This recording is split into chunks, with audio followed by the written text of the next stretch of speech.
ನಮಗೆ ಈ ಒಂದು ತೀರ್ಪಿಂದ ಏನು ಬೇಲನ್ನು ಕ್ಯಾನ್ಸಲ್ ಮಾಡಿದ್ದಾರೆ, ಇದರಿಂದ ಎಲ್ಲೋ ಒಂದು ಕಡೆ ನಮ್ಮ ಕೋರ್ಟ್ಸ್ ಮೇಲೆ ಮತ್ತೆ ಕಾನ್ಫಿಡೆನ್ಸ್ ಕೋರ್ಟ್ಸು ನಿಮಗೆ ಎಷ್ಟೇ ಪವರ್ ಇದ್ರೂ, ಎಷ್ಟೇ ಪ್ರಭಾವ ಇದ್ರೂ, ಎಷ್ಟೇ ಒಂದು ರೀತಿ ಖ್ಯಾತ ಇದ್ರೂ, ನೀವು ಭಾಳ ದೊಡ್ಡ ಪ್ರಮಾಣದ ತಪ್ಪು ಮಾಡಿದ್ದೀರಾ ಅಂತ ಆರೋಪ ಬಂದರೆ, ಅದು 4,000 ಪೇಜ್ ಚಾರ್ಜ್ ಶೀಟ್ ಅನ್ನೋದು ಬಂದರೆ ನಿಮ್ಮ ಮೇಲೂ ಕೂಡ ಗಟ್ಟಿಯಾದ ಕ್ರಮ ಆಗುತ್ತೆ, ನಿಮ್ಮ ಮೇಲೂ ಒಂದು ರೀತಿ ಶಿಕ್ಷೆ ಆಗುತ್ತೆ ಅನ್ನೋ ರೀತಿಯಲ್ಲಿ ಕೋರ್ಟ್ಸ್ ಅದನ್ನು ಸಾಬೀತುಪಟ್ಟಿದ್ದಾರೆ.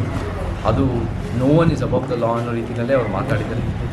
ಬಹುಶಃ ಹೈಕೋರ್ಟು 4 ತಿಂಗಳು ಅನ್ನೋದಕ್ಕೆ ಸೀಮಿತ ಮಾಡಿದ ಬೇಲ್ ಅನ್ನೋದು, ಅದನ್ನು ಕೂಡ ಈ ಸುಪ್ರೀಂ ಕೋರ್ಟ್ ಖಂಡಿಸಿದ್ದಾರೆ.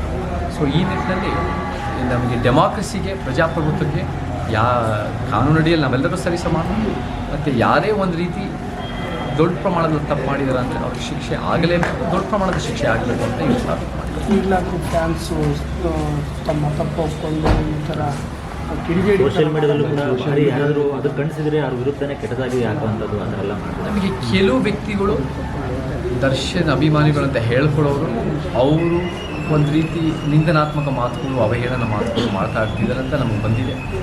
ಅದ್ರ ತಕ್ಕಂತೆ ನಮಗೆ ದೊಡ್ಡ ಪ್ರಮಾಣದ ಒಂದು ಸೋಷಿಯಲ್ ಮೀಡಿಯಾ ರೆಗ್ಯುಲೇಷನ್ಗಳ ಬಗ್ಗೆ ಚರ್ಚೆ ನಮ್ಗೆ ಆಗಬೇಕು.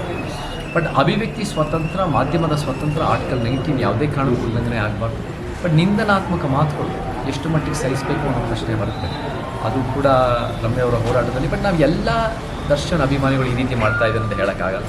ನಮಗೆ ಭಾಳ ಮುಖ್ಯವಾಗಿ ಎಲ್ಲ ಅಭಿಮಾನಿಗಳಂದರೆ ಎಲ್ಲ ಜಾತಿಯವರು ಒಂದೇ ಥರ ಇಲ್ಲ, ಎಲ್ಲ ಧರ್ಮದವರು ಒಂದೇ ಥರ ಇಲ್ಲ, ಎಲ್ಲ ಒಂದು ಹೀರೋ ಅಭಿಮಾನಿ ಅಂತ ಹೇಳ್ಕೊಳ್ಳೋರು ಒಂದೇ ಥರ ಇರಲ್ಲ, ಬೇರೆ ಬೇರೆ ಮನಸ್ಥಿತಿಗಳು, ಸಿದ್ಧಾಂತಗಳು ಇರ್ತಾರೆ. ಬಟ್ ಕೆಲವು ವ್ಯಕ್ತಿಗಳು ಏನೋ ಒಂದು ಈ ದರ್ಶನ್ ಅವರಿಗೆ ಅವ್ರು ಏನೋ ಒಂದು ಸಂಕಷ್ಟದಲ್ಲಿರೋ ಹೆಸರನ್ನು ಅವ್ರು ಇನ್ನಷ್ಟು ಮಸಿ ಬಳಿತಾ ಇರೋ ಕೆಲಸಗಳನ್ನ ನಾವು ಅದನ್ನು ಹೆಂಗೆ ಕ್ರಮ ತಗೋವ ಆ್ಯಸ್ ಅ ದೊಡ್ಡ ಇಶ್ಯೂ, ಲಾರ್ಜರ್ ಇಶ್ಯೂ ಮೇಲೆ ಚರ್ಚೆಗಳಾಗಬೇಕು.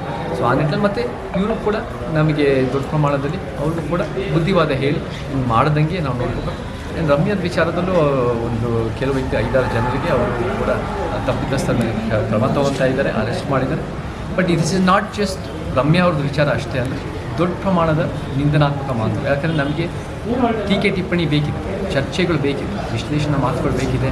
ನಿಂದನಾತ್ಮಕ ಮಾತು ಜಾತಿ ಲಿಂಗದಲ್ಲಿ ಅವುಗಳ ಕಡಿವಾಣಕ್ಕೆ ಕಾನೂನು ಬರಬೇಕು ಅಂತ, ಅವುಗಳ ಕಡಿವಾಣಕ್ಕೆ ಕಾನೂನು ಹೇಗೆ ಬರೋದು, ಹೇಗೆ ಬರಬೇಕು ಅನ್ನೋದ್ರ ಬಗ್ಗೆ ಭಾಳ ದೊಡ್ಡ ಪ್ರಮಾಣದ ಚರ್ಚೆಗಳು ಆಗಬೇಕು. ಸೋಷಿಯಲ್ ಮೀಡಿಯಾ ತಕ್ಕಂತೆ ನಮಗೆ ಚುರುಕ ರಾಜಕಾರಣಿಗಳು ಬೇಕು, ನಮಗೆ ಮುಂದಾಲೋಚನೆ ರಾಜಕಾರಣಿಗಳು ಬೇಕು.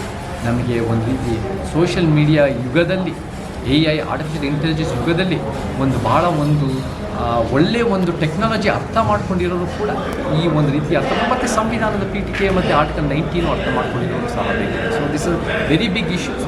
ಬಟ್ ಈ ಇಶ್ಯೂಗಳನ್ನ ಚರ್ಚೆ ಮಾಡಿಕೊಂಡು ಅದಕ್ಕೆ ಕ್ರಮ ತಗೊಳ್ಳೋಕ್ಕೆ ಇದು ಒಂದು ಕಾರಣ ಆಗಿದೆ. ಮುಂದಿನ ದಿನಗಳು ಅದನ್ನು ಗಂಭೀರವಾಗಿ ಪರಿಗಣಿಸ್ತಾರೆ, ನಂಬಿಕೆ ನನಗೆ. Thank you.